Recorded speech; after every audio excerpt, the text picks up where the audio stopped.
রাজশাহীর বাগমারা উপজেলা ভবানীগঞ্জ সুইচ গেটে শুরু হয়েছে নতুন পানির প্রবাহ।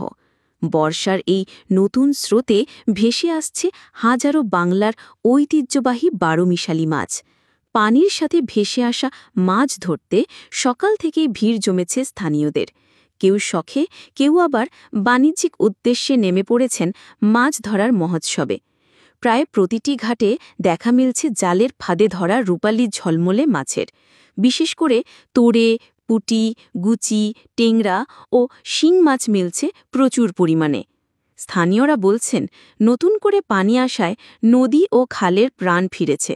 ছোট বড় সব বয়সের মানুষ মেতে উঠেছেন মাছ ধরার আনন্দে।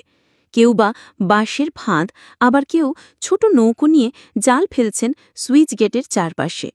শিশুদের হাতে ছোট ছোট ছিপ আর জেলেদের হাতে বড় বড় জাল, যেন এক উৎসব মুখর পরিবেশ। এই প্রাকৃতিক মাছ ধরার মৌসুম স্থানীয়দের জন্য যেমন আনন্দের, তেমনি অর্থনৈতিকভাবেও লাভজনক হতে পারে বলে আশাবাদী সবাই।